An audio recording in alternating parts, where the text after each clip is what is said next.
Hola chicos, muy buenos días, espero que se encuentren muy bien. El día de hoy vamos a tener nuestra sesión número 8 de la asignatura Psicología del Adulto. Y como tal, hoy vamos a iniciar la unidad número 2 que corresponde a la vejez. Si recuerdan, les había comentado en sesiones anteriores que esta asignatura tiene únicamente dos unidades, la unidad de la adultez y la unidad de la vejez. La semana pasada, y con el mecanismo que les marqué, cerramos esa unidad y ahora vamos a empezar esta otra, que es la de la vejez. Y básicamente tiene como objetivo que analicen las transformaciones psicológicas, físicas y sociales que ocurren durante la vejez, valorando la importancia del acompañamiento en esta etapa en el ciclo vital. Vamos a estar viendo, entre muchas otras cosas, cuáles son las características psicológicas de las personas que se encuentran en la etapa de la vejez y análisis crítico sobre la perspectiva o las ideas que se tienen al respecto de ellos, ¿no? Justamente hoy vamos a analizar un video, vamos a ver un video sobre la vejez y las implicaciones que tiene envejecer en la actualidad, es decir, cómo es diferente a etapas anteriores en la historia de la humanidad ser viejo, a diferencia de cómo es ahora, y entre otras cosas. Bueno, lo primero que vamos a revisar son las teorías y controversias sobre la vejez, que es justo esto de lo que les comentaba hace un momento. Nos dice que la vejez ha sido comprendida desde múltiples perspectivas que buscan explicar sus cambios físicos, cognitivos, emocionales y sociales. Algunas de esas principales teorías incluyen, de hecho, algunas que hemos visto en la adultez. La primera es una teoría llamada la teoría del desapego, que es de Cumming y Henry, creada en 1961, que plantea que el envejecimiento implica un retiro natural del individuo de la sociedad, lo cual sería adaptativo tanto para la persona como para el entorno. Esta teoría ha sido muy criticada por fomentar la marginación social del adulto mayor. Básicamente, la mayor parte de estas teorías son teorías creadas desde la perspectiva occidental, lo cual quiere decir que desde una perspectiva bajo el enfoque capitalista. Ya les había comentado anteriormente que para el final de la etapa de la adultez comienza esta idea de el ya no sentirse productivos, porque mucho de lo que se tiene implicado para los seres humanos es que tienes una edad productiva. ¿Y a qué se refiere con edad productiva? Entre más productivo eres es cuando más puedes eh, generar para el sistema. Por ejemplo, en mi caso yo pues, estoy por cumplir 30 años, me quedan 30 años de vida útil para el sistema, porque son 30 años más que puedo seguir trabajando, generando dinero, haciendo mover la rueda de la economía, etc. ¿Y qué pasa cuando ya cumples 65 o cumples 60 y así? Bueno, dejas de ser productivo y ya no le sirves al sistema. Eso es algo de lo que nos habla esta teoría, la teoría del desapego. Nos dice que implica un retiro natural del individuo de la sociedad. Básicamente nos habla de que, bueno, ya cumpliste tu ciclo vital, ya no generas dinero, ya no eres útil para la rueda del sistema del capital. Bueno, pues te toca excluirte, vivir tu retiro en paz y morirte en algún punto. Entonces ahí nos hablan de que existe una crítica en torno a esto porque margina a las personas de la tercera edad con respecto al resto de la sociedad. Una segunda teoría es la teoría de la actividad. Esta es de Harvick Horst, creo que es Horst, no sé cómo se pronuncia, en 1963. Y sostiene que las personas mayores que se mantienen activas físicas y mentalmente, socialmente, presentan mayor satisfacción con la vida. Proponen que el envejecimiento exitoso se logra a través de la continuidad de roles y participación activa. Esta ya se acerca un poco más al entendimiento de la vejez que se debería tener, hablando como de un consenso social actual, ¿no? Nos hablan de que las personas sigan involucrándose en la sociedad y sobre todo que pues sigan teniendo interacciones tanto sociales como físicas como afectivas con el entorno para que puedan tener una vejez digna. La tercera es la teoría de la continuidad. Este es de Archeli, creo que es Archeli, en 1989. Dice, afirma que los adultos mayores intentan mantener patrones de comportamiento, valores y relaciones similares a los que han tenido durante su vida como forma de adaptación positiva. Esto es algo muy, muy curioso porque algo tan simple como el corte de pelo, ¿no? Ustedes fíjense en las viejitas, en las señoras ya mayores, sobre todo en las que tienen cierto estatus social y todas tienen el mismo peinado, que es como un peinado de pelo corto, como abultadito, como redondo, ¿no? Y esto es porque en su juventud así era como se peinaban. Igual hablemos de cómo se visten, por ejemplo, los viejitos, las personas ya de la tercera edad en general se visten como se vestían de jóvenes. Y eso es muy gracioso porque pues uno diría, no, pues es que te vas adaptando con el tiempo, a las tendencias y así, pero hay momentos en los que ya no, o sea, ya no. Hay contadas excepciones de mujeres y hombres también que siguen la moda y aún están en la vejez y así, siendo esto no pensarlo como una limitante, sino como una excepción, ¿no? Que no siempre pasa de esta forma, pero en la mayor parte de los casos siguen manteniendo la misma imagen en cuanto a ropa, vestido y demás que mantenían en su juventud. Y bueno, eso nos hace pensar que probablemente nosotros, así como, bueno, no estamos la misma edad ustedes y yo, ¿verdad? Pero que en la juventud nos vestimos de cierta manera y nos peinamos o actuamos de cierta manera, es como vamos a actuar en nuestra vejez, ¿no? Eh, Esto nos habla de la adaptación positiva y nos habla de esta teoría de que se mantienen ciertos patrones a lo largo de toda la vida. ¿Qué sucede entonces cuando existen estos factores como el nido vacío, cuando los hijos dejan la casa y ya no se pueden cumplir los patrones, por ejemplo, de crianza, de ser los padres, etcétera? Pues ocurre ahí una cuestión a veces poco deseada por los adultos mayores, ¿verdad? Vamos a hablar ahora de la teoría del ciclo vital. Es una teoría de Erik Erikson, lo hemos visto anteriormente con sus versus en diferentes etapas de la vida. Y se propone que la última etapa del desarrollo humano es el de la integridad del yo versus la desesperación, donde el adulto mayor evalúa su vida pasada, si logra reconciliarse con ella, experimenta sabiduría, de lo contrario puede presentar desesperanza. Aquí nos hablan de nuevo de estos encontrones que hay entre dos conceptos, uno para bien y otro para mal, dependiendo de cómo logre el adulto con base en su experiencia y demás resolver ese conflicto, es si puede o no tener en el futuro una vejez pues menos difícil, por así decirlo. Y la teoría del envejecimiento exitoso dice, propone 3 elementos clave para envejecer con éxito: bajo riesgo de enfermedad, alto funcionamiento físico y cognitivo y compromiso activo con la vida. Esto es muy importante porque son dos autoras, si no me equivoco, que es Rowe y Kahn. Anna Rowe es, no recuerdo si es hija de Sigmund Freud, no me acuerdo, pero tiene alguna relación con Sigmund Freud. Anna Rowe propone, entre otras de sus teorías que no tienen mucho que ver con esto, la teoría de las necesidades, que plantea básicamente que cuando estás por elegir tu carrera o tu profesión o tu oficio, eliges algo que intente suplir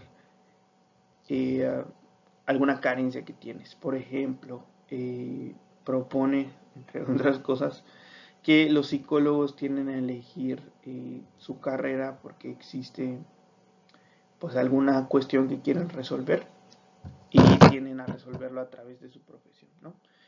Bueno, esta autora también propone esa teoría sobre el envejecimiento. Dice que hay 3 elementos para envejecer con éxito. Primero, que te enfermes poco, que funciones de manera física y cognitiva de manera adecuada y que tengas un compromiso activo con la vida. ¿Por qué esto último del compromiso activo se menciona? Porque muchas veces pasa que los viejitos tristemente ya solo están esperando a morirse.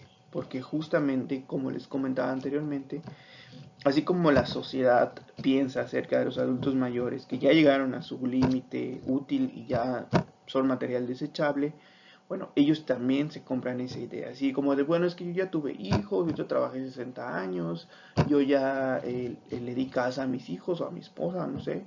Entonces ya me puedo morir. O sea, ya no piensan en algo más en la vida, ya no piensan en que pueden hacer otras cosas que no tengan que ver con lo productivo, porque pues la sociedad así se los ha indicado, ¿no? Al final eres tan útil como puedas producir y cuando dejas de producir eres inútil, básicamente.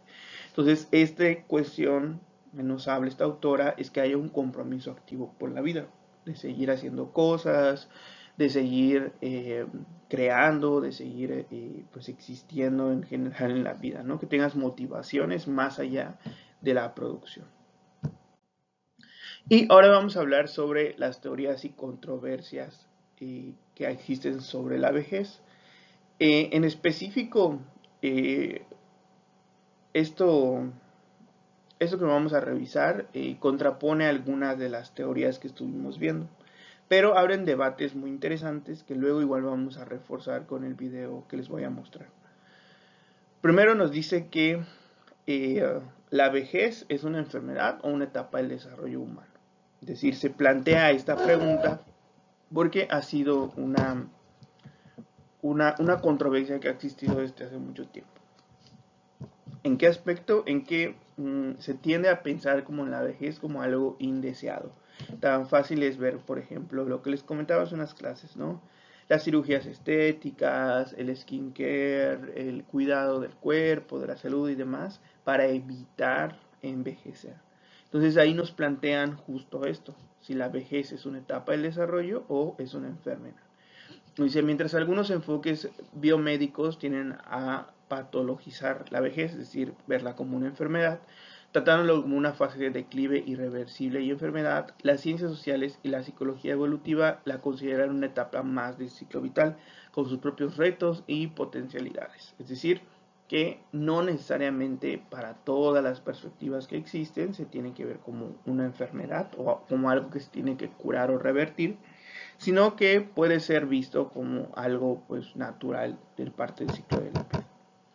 Nos dice que un ejemplo de esto es que en 2022 la OMS debatió la inclusión del envejecimiento como un diagnóstico médico, lo cual generó críticas por parte de los expertos en gerontología que argumentaron que esto refuerza el edadismo y la medicalización de la vejez. ¿Qué es el edadismo? Es esta cuestión de culpar a las personas o hacer sentir mal a la gente, como una especie de discriminación por la edad. Por ejemplo, no darle trabajo a las personas que ya tienen más de 45 años o tratarlas como que si tuvieran menos capacidad mental, etcétera, simplemente por su edad. Entonces ahí nos hablan de esta cuestión muy fuerte porque la OMS pues es la máxima institución que se encarga de la salud a nivel global. Recordarán probablemente la pandemia cuando hacían declaraciones al respecto, etcétera. Bueno, la OMS trató de incluir ese término de envejecimiento como un diagnóstico médico, es decir, que tú en algún punto podías llegar al doctor, te revisaban y el resultado era, pues estás envejeciendo, como algo que, como que, como si estuvieran diagnosticando una enfermedad, ¿no? Entonces es algo problemático. Nos dicen sobre el envejecimiento normal versus el envejecimiento patológico. Dice que no siempre es fácil distinguir entre los cambios normales asociados al envejecimiento, como la lentitud motriz o los olvidos benignos, y los signos de enfermedad como el Alzheimer o la depresión. Esto puede llevar a diagnósticos tardíos o sobrediagnóstico. El debate es que hasta qué punto debemos intervenir en los procesos naturales del envejecimiento.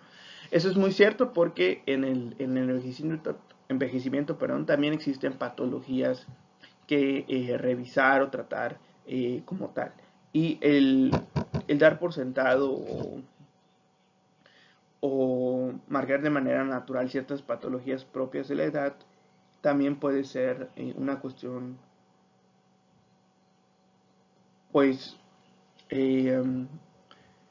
que si no se detecta a tiempo puede traer consecuencias más complicadas, ¿no? Por ejemplo, que digas, ay, es que mi abuelito ya se le olvidan las cosas, pero no es normal, es porque ya está viejito. O sea, decir eso, muy probablemente estás ignorando que tu abuelito puede tener Alzheimer y probablemente no se está tratando y pueda ser mucho más grave y llevarlo pues a consecuencias fatales en el futuro, ¿no? Entonces nos hablan ahí de esta cuestión que es debatible en esta etapa. Vamos a ver tres más. Nos hablan de el ideal de envejecimiento exitoso. ¿Cuál es la controversia? Este concepto de envejecimiento exitoso que, como les comentaba, había sido establecido por Rowe y Kahn en 1997, ha sido muy influyente, pero también criticado por promover un ideal normativo que todos pueden alcanzar. Esto que veíamos hace un momento, ¿no? De mantente sano, haz ejercicio, sé positivo ante la vida, etcétera, pues no es algo que todas las personas puedan alcanzar. Tan fácil como verlo, por ejemplo, pues la vejez tan precarizada, ¿no? Siempre en todas las colonias hay algún viejito que anda con su triciclo y pide trabajo para deshiervar, para recoger basura o está recogiendo PET, etcétera. O sea, no todos los personas mayores ya dejaron de ser productivos eh, por voluntad propia, ¿no? Esas personas pues no, obviamente no quisieran estar haciendo eso porque probablemente ya están cansadas y demás, pero esto habla de que no todos pueden alcanzar un envejecimiento exitoso porque no todos tienen las mismas condiciones para hacerlo. Justamente nos dice que la crítica está en que autores como Estes y Binet, supongo que se dice, advierten que esta visión puede invisibilizar las desigualdades estructurales como la pobreza, la exclusión, el género, etcétera, como les comentaba hace un momento, que afectan los procesos de envejecimiento culpando al individuo por no envejecer bien. Por ejemplo, no sé, culpar a las personas pobres o que no tienen recursos por no haberse cuidado la diabetes cuando eran jóvenes y que ahora tengan muchos problemas de salud, ¿no? O por no llevar una alimentación adecuada cuando pues lo que comían era para lo que les alcanzaba. Son cuestiones relacionadas con eso, ¿no? O ver a una mujer que ya se le notan las arrugas y las canas y decir, ay, es que ¿por qué no se cuida? Se descuida mucho. Probablemente esa mujer pues no tiene el dinero, los recursos o el tiempo para prestarle a cuestiones superficiales como esa, ¿no? El cuarto nos habla del edaísmo o la discriminación por edad, como les había comentado hace un momento. ¿Cuál es la controversia de esto? El edaísmo es un concepto acuñado por Robert Butler en 1969 que se refiere a los prejuicios y estereotipos negativos hacia las personas mayores, como considerarlas inútiles, lentas o dependientes. Lo que les comentaba hace un momento es la discriminación por edad. ¿Qué tensiones hay? Nos dice, aunque hay campañas que promueven la inclusión de los adultos mayores, muchas instituciones y medios siguen perpetuando estas imágenes estigmatizantes. Siempre que se habla, por ejemplo, se hacen muchos chistes, se hacen muchas burlas en internet, en videos, etcétera, de las personas mayores cuando no entienden algo, cuando les cuesta eh, comprender ciertas cosas, ¿no? O por ejemplo, algo tan simple y tan puede ser que no les haga tanto sentido, ¿no? Pero cuando salió la película de Barbie, no sé si recuerdan que muchos criticaban a Ryan Gosling por hacer de Ken, porque ya se ve muy grande, ¿no? O sea, los ves en pantalla y dices, ay, ya no parece Barbie, Ken parece Barbie su abuelo, ¿no? Porque pues se ve mayor, pero al final sigue siendo un actor que mantiene un físico pues, adecuado para una estrella de cine, tiene las habilidades actorales, entonces ¿por qué no podría él interpretar ese papel? ¿No? Esa es una forma de cómo se representa el edaísmo y sobre todo en un medio tan preocupado por la imagen física como es Hollywood y la industria del cine, etcétera. ¿Cuáles son la quinta? Nos dice representaciones sociales contradictorias. eh, Representaciones sociales contradictorias. ¿Cuál es la controversia? La vejez se representa de forma ambivalente. Por un lado como tiempo de descanso y sabiduría y por otro lado como decadencia, carga social o problemas económicos. Un ejemplo de esto es que mientras la publicidad exalta a los seniors activos, las políticas de retiro a veces empujan a los adultos mayores a la marginalización. Aquí nos habla de cómo los medios tienen estos dos discursos contradictorios. En uno de ellos se ve a la vejez como ese momento en el que ya por fin puedes descansar y retirarte y jubilarte, y por otro lado, cómo te vuelves una carga para tus hijos, o ya entras en decadencia, o ya tienes que recurrir a cuestiones como la medicación constante, etc. Y el último nos habla de los debates éticos sobre la autonomía y la dependencia. ¿Cuál es la controversia de esto? En contextos de fragilidad o deterioro cognitivo surgen dilemas sobre el respeto a la autonomía del adulto mayor frente a las necesidades de intervención o tutela. ¿Quién decide cuando una persona mayor ya no puede tomar sus propias decisiones? ¿Cómo se protege su dignidad sin infantilizarla? Algo que van a ver en el video que vamos a ponerles en un momento es esta cuestión de cuando los adultos mayores ya son acompañados por sus hijos a el doctor, y el doctor o la doctora le pregunta a los hijos que qué es lo que tienen, que qué es lo que sienten, porque piensan que los adultos mayores ya no pueden tomar esas decisiones o entender de forma correcta lo que les van a decir o les van a explicar, ¿no? Entonces se infantiliza a los adultos. Por ejemplo, ya no se les permite tomar decisiones sobre lo que comen, sobre lo que visten, sobre cómo deben actuar, o sea, siempre están siendo no manipulados, pero sí controlados por sus hijos, porque piensan que ya no tienen capacidades suficientes para tomar decisiones con respecto a su vida en general, ¿no? Y esto los vuelve como una especie de niños ya para el final de su etapa, pero no por una cuestión que necesariamente sea de ellos, sino que es la percepción que los hijos tienen sobre los adultos. Y bueno, ahora vamos a ver un video que es un poco extenso, pero resume muy bien todas estas cuestiones controversiales sobre la vejez, sobre la perspectiva que se tiene en la sociedad con respecto a las personas mayores. Y en general nos hace una buena introducción a este tema que vamos a estar viendo en las siguientes semanas, de aquí a que acabe el semestre, pues que es la última unidad que nos queda. Bien, entonces vamos a revisarlo.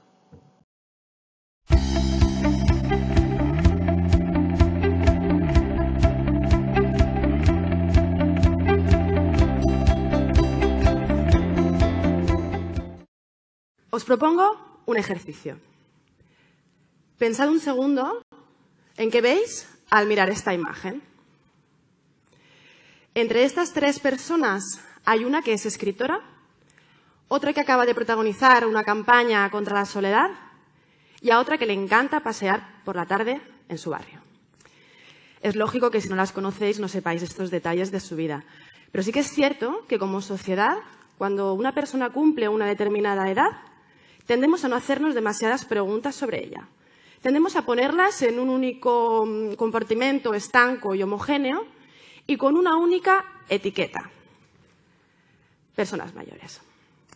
Al hacer esto hemos de saber que de algún modo estamos desdibujando aquello que tiene de única, su individualidad. De algún modo estamos borrando su trayectoria vital, su personalidad y sus objetivos de futuro. Los estereotipos son un mecanismo cognitivo de nuestro cerebro que nos sirve, nos es útil, nos sirve para organizar la información en un mundo en el que sabemos que hay mucha. Pero cuando asociamos a un grupo de personas únicamente unas características y que no son demasiado positivas, podemos llegar a provocar un escenario donde se las discrimine. Si ahora no somos mayores, podemos pensar cómo nos gustaría serlo en el futuro. Pero es cierto que viendo a muchas personas mayores hoy, las expectativas que tenga la sociedad van a marcar mucho nuestras oportunidades sociales. Esto es algo que yo veo y con mis compañeras y compañeros en la entidad de voluntariado en la que colaboro con centenares de personas mayores muy diversas. Si lo pensamos un momento, probablemente sea el grupo de edad con más diversidad entre sí. La acumulación de años, las trayectorias vitales, los caminos hacen que sean muy distintas. Sin embargo, se mantiene un estereotipo con adjetivos negativos que podríamos decir muchos, pero me voy a centrar en uno que es bastante común. Y es que las personas mayores son improductivas. En primer lugar, deberíamos de plantearnos qué es lo que valoramos en las personas en nuestra sociedad, si únicamente son los beneficios económicos. Si pensásemos eso, en todo caso, son personas que han aportado mucho a lo largo de su vida. Y en la actualidad no hace falta irnos muy lejos. Después de la crisis económica, quien ha supuesto una verdadera red para muchas familias han sido muchas personas mayores, que han dividido en pequeñas porciones su pequeña pensión, que han puesto una olla en su casa para la persona que se presente, que han abierto su domicilio si alguien ha tenido un problema para pagar el alquiler o la hipoteca. Y no nos engañemos, si realmente existe un verdadero agente de conciliación laboral y familiar en este país, son miles y miles de abuelas y abuelos. Sin embargo, estas aportaciones no se muestran demasiado. El estereotipo nos puede llevar al prejuicio y el prejuicio a la discriminación. Imaginad, por ejemplo, cualquiera de vosotras o vosotros que un día tenéis un problema de movilidad. No sé, se os ha roto una pierna y tenéis que ir al médico acompañado de otra persona, de un amigo. Resulta que cuando estáis en la consulta, el doctor o la doctora, para hablar de tu diagnóstico, se dirige a tu amigo. Para hablar de tu tratamiento, se dirige a tu amigo. Únicamente porque tienes una determinada edad y presupone que no le vas a entender. Situaciones como esta las sufren personas mayores cada día y no únicamente en este contexto. La discriminación por cuestión de género, de origen, de orientación sexual, nos divide como sociedad y también nos genera fuertes barreras internas. El edadismo, esta palabra que quizá muchos no hayáis escuchado y creo que es un síntoma precisamente de la invisibilidad en la que está la gerontofobia, en la que está la discriminación hacia las personas mayores, nos genera una fuerte barrera interna, nos genera un miedo diario a mirarnos al espejo y olvidarnos del gran logro que es que seguimos vivos y vivas. Además, consideremos que en esta sociedad tenemos como gran diosa suprema a la juventud, como el divino tesoro. Todo el mundo quiere permanecer jóvenes y se llegan a puntos tan aberrantes con que existan productos cosméticos ultra específicos para cada parte del cuerpo. Hay una crema para que tengas el codo lo más liso posible. Ciertamente, este miedo hacia la vejez nos impide ver a las personas mayores que hoy tenemos a nuestro lado, pero hemos de ser conscientes de que también nos genera una falta de empatía hacia nuestro propio futuro. ¿Y cuál es el futuro? En la actualidad, las personas mayores representan un 19% de nuestra sociedad. Según proyecciones estadísticas, en el 2066 serán un 35%. Esto obviamente es un reto social. Yo, por ejemplo, si estuviese a principios del siglo XX, estaría en los últimos años de mi vida. Hemos de ver que la longevidad es un éxito para cualquier sociedad. Y obviamente representa muchos retos. Pero también es cierto que vemos argumentos catastrofistas que nos impiden planificar y querer construir un futuro mejor. Y no estoy hablando únicamente de prensa más o menos sensacionalista, sino que organismos que tienen una fuerte influencia en la política mundial dicen frases como esta. Christine Lagarde, de 61 años, y del FMI, la longevidad es un riesgo financiero. O como diría el ministro japonés de Economía y Finanzas, de 76 años, el problema de las pensiones únicamente se va a solucionar cuando los ancianos se den prisa en morir. Ciertamente hay que tener en consideración que los análisis estadísticos nos ayudan, pero solamente son una parte del escenario. Cuando se hacen estas proyecciones, únicamente se tiene en cuenta la parte cuantitativa y únicamente se tiene en cuenta que las variables serán similares a las de la actualidad. Pero hay variables cualitativas y sociales que pueden cambiar y algunas que ya sabemos que van a cambiar. En primer lugar, va a haber un cambio generacional. No son iguales las personas mayores de 1960, ¿verdad?, que las de la actualidad. Y las de 2066 seguramente no sean iguales en sus expectativas, en sus preferencias, en sus hábitos de consumo, en sus pautas habitacionales. Seguramente sean muy diferentes. Pero además, y esto ya depende de nosotras y nosotros, construir una sociedad distinta. Por ejemplo, una sociedad donde se prime la redistribución de la riqueza y que si existen ciertos apoyos o ayudas a la dependencia, todas las personas puedan acceder por igual. O, por ejemplo, una sociedad donde hayan ciudades amigables y el diseño para todos sea una realidad. En mi caso, que ahora tengo 35 años, en el 2066 tendré 85. Potencialmente ya soy una viejecita de futuro prescindible para el FMI. Y bien, ¿y qué podemos hacer? ¿Y de qué podemos hacer desde ya? En primer lugar, cuestionar el estereotipo, cuestionar todas estas visiones que escuchamos sobre las personas mayores y cuestionar con herramientas que todos tenemos a nuestro alcance, como por ejemplo el lenguaje. ¿Por qué hablamos de tercera edad en general? Cuando no hablamos ni de primera edad, ni de segunda edad. Y cuando estamos hablando de tercera edad nos referimos a una franja de más de 40 años de vida con muchísima diversidad. ¿Por qué, por ejemplo, hablamos en general de los abuelos y las abuelas? Cuando muchas personas mayores a lo mejor no tienen nietos. Y si los tienen, no deberíamos de interpretarlos únicamente por su rol familiar. En segundo lugar, reflexionar sobre el proceso de envejecimiento. No empezamos a envejecer cuando soplamos una vela a los 65 años, ni empezamos a envejecer cuando recibimos la carta de jubilación. Hay muchas mujeres que se han dedicado al trabajo doméstico y no la reciben nunca, y eso no significa que no envejezcan. Estamos envejeciendo a lo largo de toda nuestra vida. Ya sabemos que las pautas de salud van a afectar a nuestro futuro, ¿no? A cómo vayamos a envejecer, pero también las pautas sociales, las pautas relacionales, que tengamos un entorno y una red social rica. Y en tercer lugar, actuar reconociendo a miles de personas mayores que sabemos que hoy están saliendo a la calle para defender la democracia, reconociendo a muchas personas mayores que con su tiempo, su esfuerzo, su conocimiento, participan en centenares de entidades de voluntariado con causas sociales que nos benefician a todos y a todas. Y también me gustaría reconocer hoy a otras experiencias de la sociedad civil que contienen a todas las edades y que ya están rompiendo con el estereotipo y que ya están aportando reconocimiento a las personas mayores. En la entidad en la que colaboro nos encontramos que miles de personas mayores se encuentran en situación de soledad no deseada, por duelos, por problemas de movilidad, por salud. Pues cada semana más de 1.500 personas voluntarias las acompañan en sus domicilios o residencias. Cada semana, más de 1.500 personas de la sociedad civil van a casa de 1.500 personas mayores para construir un vínculo, para construir una relación desde el respeto a la autonomía, desde la amistad y con aquello que lo necesitamos todos y todas a todas las edades, que es tener relaciones sociales. Hay múltiples estudios intergeneracionales que muestran cómo estas relaciones son beneficiosas para el ser humano. De hecho, para la OMS es una de las políticas centrales.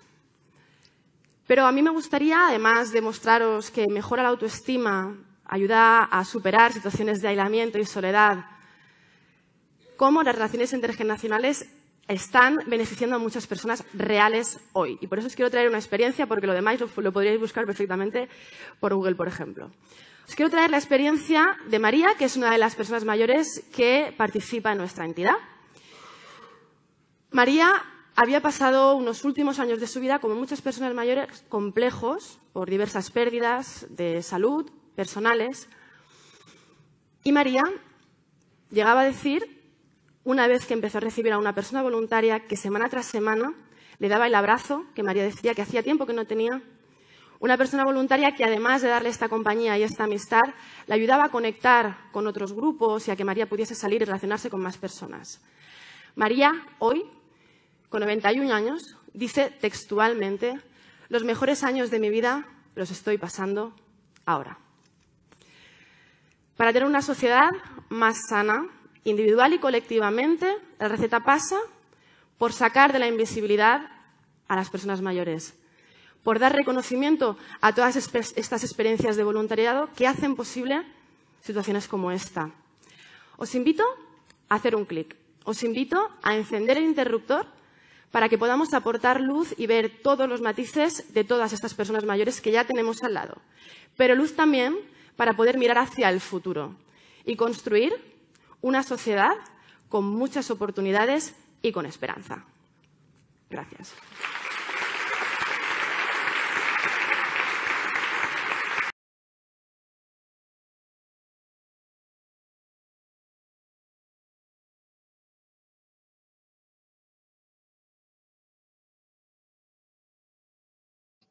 Bien, chicos, pues ahí está el video. Digo, como les comentaba, nos ayuda a reflexionar sobre el rol de las personas mayores en la sociedad y la importancia que tienen, sobre todo, la no discriminación hacia ellas.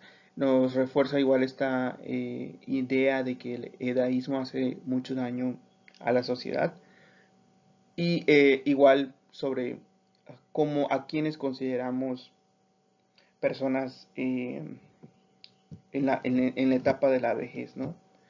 Y bueno, vamos a estar revisando más temas con respecto a esto en las siguientes sesiones que tengamos. Esta semana no va a haber mecanismo de evaluación porque la próxima vamos a juntar este tema y otros que vamos a ver para evaluar como tal esta primera sección de la unidad. Bien, chicos, sin más por el momento, pues nos vemos la siguiente semana. Nos vemos el sábado en la escuela. Hasta luego.